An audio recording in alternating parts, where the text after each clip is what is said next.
Hello guys, we are back with our next lecture. In this lecture, let us go through the next question. Okay, so this question belongs to GATE CSC 1995. The given question is if the overhead for operating a disk is 96 bytes for a 4000 byte sector. Okay, so they are asking that thing. Okay, so they are saying along with that they are saying compute the unformatted capacity of the disk for the following parameters. So they are asking the disk size based on these parameters, guys. Okay, so the first parameter which they are saying is there are a total surfaces. Okay, so the total surfaces are 8, which indirectly says that the disk count is 4, right? Yes, and they are saying the outer diameter of the disk is 12 centimeters and the inner diameter of the disk is 14 centimeters.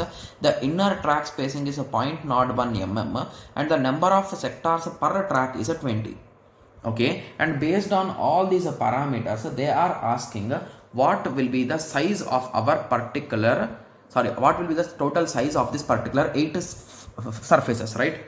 Yes, so let us start calculating. So this question seems to be a bit okay, right? Because it's not that much stuff. Okay, so the thing with respect to this outer diameter, inner diameter and all those things is so just to do average, guys, that's it. So there is nothing much to understand there. Okay, yes, okay. Okay, so let us start. So they are saying the radius of outer diameter is 12 and the radius of inner diameter is 4, right? Yes. So the recording width. So basically how much of width it is going to record is the difference in between these two, guys. So 12 minus 4 divided by 2. That is nothing but okay, 8 by 2, that is a 4. So only the recording surface is a 4 centimeters, guys. Okay, so if the recording surface is a 4 centimeters and each track is a 0.01 mm, so it is a nothing but 4 centimeters divided by 0.01 mm, which is a nothing but you can try to convert it, right? So you will get 400 different tracks, right? Yes. So these are the number of tracks per surface. So a total of how many surfaces are there, guys? So 8 surfaces are there. So I think we can start calculating, right? So it is a nothing but 8 surfaces and each surface is having 400 tracks and each track is having 20 sectors, right? Yes. Okay, sorry, 400, right? Yes. So it is 8 into 400 into 20. So now we are done up to where, guys? So we are done up to the sectors, right? Yes. So we are having that many sectors.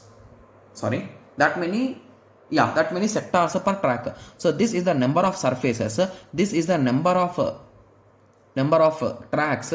This is the number of sectors in one track, right? Yes. And in the question they clearly told that okay,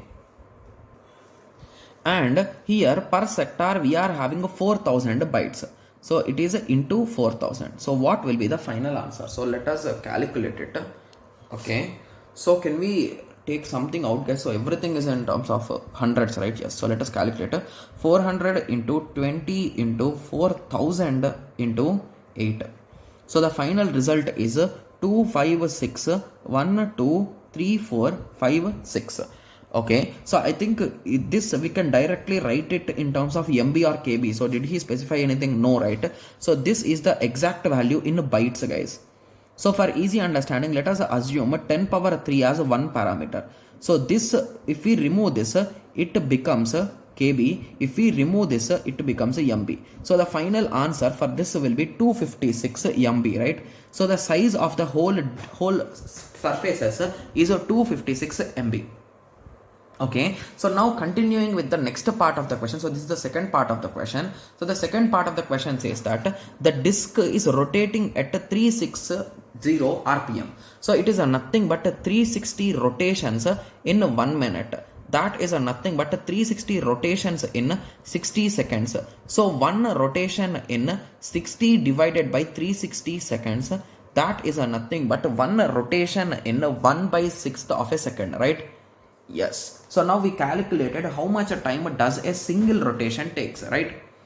Yes. But the catch here is okay. But the catch here is instead of reading the whole sector, we are going to read the sector only of, so observe here carefully guys, so let me explain you. So each sector is of a size of this much, but they told that there is some overhead in this, right? So indirectly, if I subtract 4000 minus 96, we will end up with 3904. So only this much of amount of space is used for data, and this extra 96 is an overhead to store some kind of metadata or something, assuming that way. Okay, yes. So now what they are saying is determine the effective data transfer rate, which is defined as the number of bytes transfer per second between disk and the memory.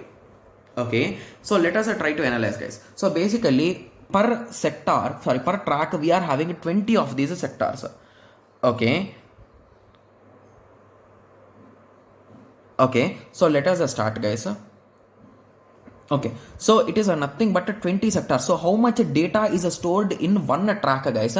So in one track we are going to store the data of data which is 20 into 3904, right? Because this is the number of sectors in that particular track, and this is the size of each sector in which the data is stored. So the rest 94 is indirectly wasted, so only this much data is stored, right? Yes. So what is the result here? Okay, so shall we calculate it? So we can calculate it, right? Yes. So 20 into 3904, which is nothing but 78080.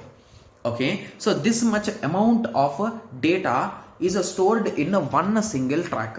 But now the question is, we were able to rotate, or we were able to move one rotation, we were able to do this in 1/6 of a second. But whenever we are talking about a data transfer rate, we are going to convert it with respect to seconds, right? Rather than 1/6 second. So let us convert it. So in 1 second, I can perform 6 rotations.